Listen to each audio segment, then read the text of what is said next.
Hi, I'm Dr. Jeff Pettis. I'm an entomologist, and I've worked with honeybees for over 40 years, and I've worked with USDA as an agricultural research scientist for over 20 years. So with that, we'll leave the audience to talk about the future of beekeeping. So I'm here with Dr. Pettis and Justin Sanchez, the developer of Apivera, and we've talked a lot about colony collapse and colony loss, I guess is the better term, the trends, the alarming trends there, and then the promise of Apivera in the early field trials to be effective against Varroa, and there's some evidence that it might be effective against other diseases. So with all of this in mind, Dr. Pettis, what are you most excited about with respect to the promise of Apivera, and what do you think still needs to be asked and answered in those questions? And I'll ask you the same question, Justin. So I think that we've had not the greatest tools, but we had certain tools that attacked one problem or another problem. Like we have an antibiotic, oxytetracycline, that we can use against European foul brood, but you can get resistance to that. And same with Varroa control. We've had chemicals that we've applied, and then the mite becomes resistant. So here, I think we have the potential to use the Apivera product in many different ways. And again, if we think about the way it reacts on Varroa, we're probably not going to see the resistance issue. So for me, it's the fact that it could just improve overall colony health, have a nutritive component, and reduce some of the pathogens and Varroa in the colony. I think that to me is the most exciting part. That we know from the loss rates year after year, especially right recently, that we're not doing a good job.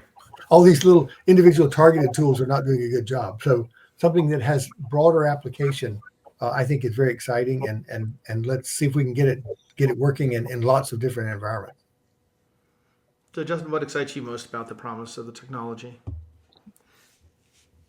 So, the versions that we've generated or that we've developed for bees are similar in some respects to what we've done for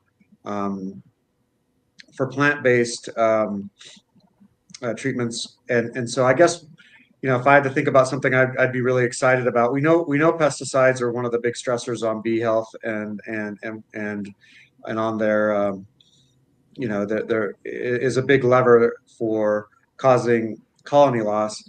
We know the baseline chemistry is very safe for bees. So if I'm thinking ahead, something that gets me really excited is imagine a bee, bees treated by Apivera, the chemistry developed specifically for honeybees and helping to keep hives safe, actually pollinating fields that are treated with, instead of pesticides or some of the harsh industrial chemicals that are there, they're also treated by our chemistry. So that, in my head, if you could remove pesticides and pests in the hive, as well as provide nutritional supplements, as well as eliminate pesticides as a stressor to hives, or at least reduce that greatly, I think we have something that might really be sustainable in the future. It's not one of these, and sustainable and cost effective, right? And so that's what probably has me the most excited, as we roll through these next several years of product launch and development. So interesting. You kind of see this as a full circle, where the notion of treating plants with something that's a safer chemical for the diseases and pests. Now we've learned this application to help colonies with a variation or derivative of that product. Now you see going back and being able to help with that pesticide issue. So interesting, exactly. Kind of full circle. Could you? I know we didn't have a chance to talk about this in an earlier episode, but could you tell us a little bit about your motivation for co-founding Terravera? I mean, I think that's a pretty powerful story, and what you're driven by. Jeff, I feel like you had something you wanted to say before. Yeah, I was going to jump in, if you don't mind, Carl. I was jump in. Of course. So I only manage 150 colonies here in Maryland and Eastern Shore, but we do a lot of watermelon pollination, and this is back to Justin's thing about the whole environment. They don't use insecticides to kill insects. They use fungicides. They use fungicides because they have to keep those vines healthy throughout the growing season. And if it's rainy, so my bees are exposed to fungicide. So but the grower has to use it. And so I just suffer, my and the bees I use suffer. So if they could use something like Terra Vera product and protect those vines, and it's powdery mildew and downy mildew and things, that's what's affecting them. In an open field setting like that, it'd go a long way towards protecting my bees, their own pollination. So yeah, I just want to tell that. That's a personal story that, yeah. Yeah, no. It's, Well, it sounds like you're bought into that notion of it's not just enough to treat the colonies. You need yeah, help very much. improve the environment. Yeah. So Justin, I'm going to keep you on the spot and come back. And I know I was there, so I know the story, but I think the listeners would love to hear. How did you get convinced to leave a very, attractive career? I think you were an executive with a very large company about to go public. Is there chief engineer or some kind of similar title in charge of a bunch of different product lines to go do an early stage startup? How did you decide that was the right thing to do? Well, it's one of those things where we had worked on a technology for a while. We'd worked on the base core technology for a little while, and it became pretty clear that it would be really difficult to get that technology sort of out into the broader stream if we kept it inside of that company. And when I looked at it, and I looked at you know how unbelievable it was. I mean, that's one of the things that's always been sort of a challenge for us with this technology is we talked about in some earlier episodes where, you have something that's food grade, but also effective on these pests. How can you spray it on powdery mildew? The powdery mildew melts away. You can turn around and spray it in your mouth. That doesn't make any sense.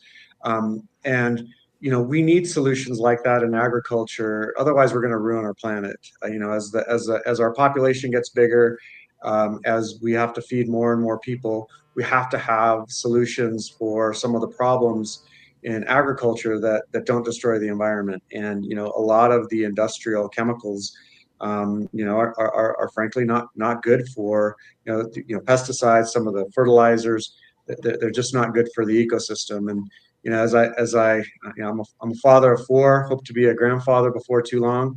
I'd like to leave behind a legacy where it mattered what I did, and I'd sure this technology really felt like one that if we handle it correctly, could really make an impact positively for the planet overall, but also for our food supply, our food security, and our children. Yeah, I love how the notion of pollinators and plants and our food security kind of come back and tie into each other. And you've talked about it, Dr. Pettis, with the watermelons. I think when I hear commercial beekeepers, there's a lot of I think speculation is probably the wrong word. It's probably educated guess from some of these big commercial beekeepers that the use of some of these pesticides in the fall is really what's contributed to the increase in the last couple of seasons, at least in California. But I want to come back to the origin story because that's Justin's origin story about starting Terra Vera. I'd love to hear your origin story about how you came to work with Terra Vera and Apivera and what that experience was like from your perspective. Well, again, we've needed alternative controls for Varroa and for other things. Like there's a huge movement of One Health. World Health Organization has a One Health idea about antibiotic use and things where we don't use them in animals, we don't use them in human health, or we have to limit them. So many of these brood diseases we're talking about, people use antibiotics for. So we've needed a lot of different things in bee health. And when I saw the story that you were using this product in greenhouse setting and controlling spider mites and about the two, powdery mildew and downy mildew, and then having a side effect of controlling spider mites, and yet you're using it on things like they were edible, or so it's like, well, it sounded completely safe. And so I got excited about the idea that we could adapt that and put it in a hive, which again is producing honey and pure product. So and the bees themselves. So I just got excited about a new direction, a new way of thinking about hive health, and the idea, okay, Varroa is one problem, but we have these bacterial fungal diseases as well. maybe we can adapt it and work on a lot of these issues all at once with a new technology and a new approach to bee health. So I got pretty excited about it, and a lot of that was driven by resistance. We have resistance to the antibiotics we use. We have resistance to the chemicals we use for varroa as well. Yeah, I've been really surprised in a positive way in how receptive beekeepers have been to, innovation and looking at something new. And I'm sure part of that is, they're not happy with the current solutions, but I also get a sense that generally speaking, beekeepers seem to be inquisitive, data-driven, curious by nature. We've talked a lot about in this and previous episodes the commercial beekeepers because they're so important to our food security and the pollination and the production of crops from apples to nuts, etc. And we've really not maybe given enough justice to the notion of the hobbyist beekeeper who does this, with 1 to 10 or whatever hives, or the sideliner that maybe sells a little bit of honey to their friends and family or the county fair. So to both of you, I guess, let me start with you, Justin. How does this fit beyond the commercial beekeeper? Is it applicable to the hobbyist beekeeper who might only have a couple of hives? Absolutely. We're working on offerings for sort of both hobbyists as well as commercial beekeepers. There's hive health, I think, is really no different. The things that commercial beekeepers do care about is a little bit more than hobbyists is, how quickly can we do this? How many times do I have to go back to the hive? How many minutes is this going to take? What's the additional labor? So really trying to keep that stuff down. We're not as concerned with that for the hobbyist offering. So that might take a little bit longer to treat a hive, but yeah, the technology will work equally well for both. Dr. Pettis, any other thoughts on the importance or the applicability of the hobbyist keeper? I guess, Sure. are you technically a hobbyist keeper or are you a sideliner? I'm a sideliner. I'm right on the sideliner the cusp. But as Justin pointed out, actually, I think it's much easier in the hobby market simply because they have time. They don't value time as much. For a commercial beekeeper, everything they do to the hive or have to go to the hive is money. And so we have to fit in their rotation and so maximizing or minimizing the time to treat, et cetera, with commercial beekeepers and stuff is important. So yeah, it kind of moves in two different directions. This is more about efficiency and fast application. The other one can be, it can be a little more finicky or it's not commercial. I mean, not commercial. Hobby and sideliner beekeepers have time on their hands. Not always, but they're not as concerned about every little thing that impacts their production cost, which the commercial beekeepers are. Yeah. Well, I hope the hobbyist or even the new beekeeper or the person who's coming back into it is excited at the prospect of the product and the technology being available, because it fundamentally changes the economics and the ease. For the commercial beekeeper, hopefully it changes the success rate comparably for the hobbyists. I know those folks face a lot of challenges as well and may not have the resources at their disposal. So I'm going to end this segment, the series, perhaps in the following way. I'm going to ask, and I'll start with you, Justin, then go to you, Dr. Pettis, and then I'll put in my own. But I'd like you to, knowing that we have some audience out there, what's your ask of the audience in terms of evolving this technology and next steps? So Justin, what would you like to ask viewers to do, if anything? Two things. The first, just suspend your disbelief because it doesn't sound, the technology itself does not sound believable. And I acknowledge and realize that. Like, how can you take a bunch of safe food, great ingredients, mix them together, put them in this reactor for a minute, apply them to a surface, watch, microbes or mites get inactivated, and then that's still safe for me to consume. So that's my first ask is suspend your disbelief because I acknowledge it does feel a little unbelievable, but it really does work the way that we've described it. There's really, there's decades of science that have led us to the evolution that we are and at the point we are today. And I guess the second is, don't think that despite all of those decades, especially for apiculture, don't think that we think we know all the answers. And so, please feel free. If you're a beekeeper and you're having an opportunity to test or trial, or you're trying some of our chemistries. Again, understand that we don't know all the answers, and we want to hear your feedback. And I expect a lot of innovation to come out of the field, frankly, once we really get this product out and in the hands of beekeepers. I've been impressed every time I've interacted with beekeepers, even folks that are hobbyists, all the way up to the really large commercial folks.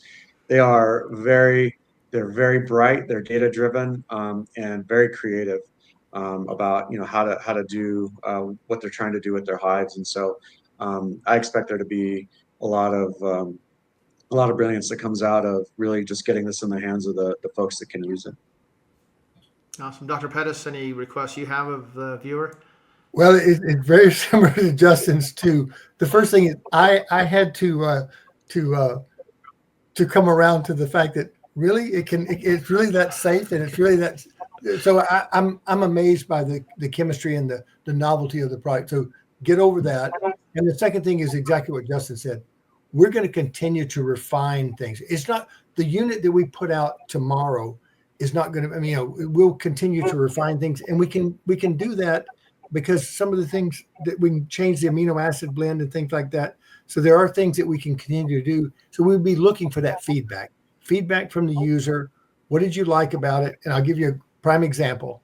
The very first unit that Justin sent was this heavy, clunky thing. And we got some people doing, well, this thing is too heavy. So we modified things. I mean, feedback is important, and we'll continue to get feedback and refine the product and how we use it. So I'm looking forward to it. Yeah, I appreciate both of those. I appreciate the opportunity to spend some time with you, getting some of these ideas and data out to the viewers. And I guess my request for the viewers is, make it interactive. We love hearing from you. We love, hearing about ideas for different applications we may not have thought of, or testing that we haven't been able to do or get around to just yet, or even validation of things that we have had in the past. I mean, it was interesting that we talked about in an earlier episode that Dr. Ramsey's team was able to go do a little bit of testing on tropy in Southeast Asia, and I think that's a really interesting and promising area. But even today, right, understanding the propolis issue, does that really always happen, or is that unique to the field trial we did, and what are the implications of that? But keep reaching out, follow us, let us know what your interests are, and we hope to do more of these in the future. But hopefully we all learned a little bit about why this is such an important issue to all of us. And again, I had the privilege of spending time with both of you, so thank you so much, and hopefully the audience gets some value out of this. That's the idea. With that, we'll sign off, and thank you very much.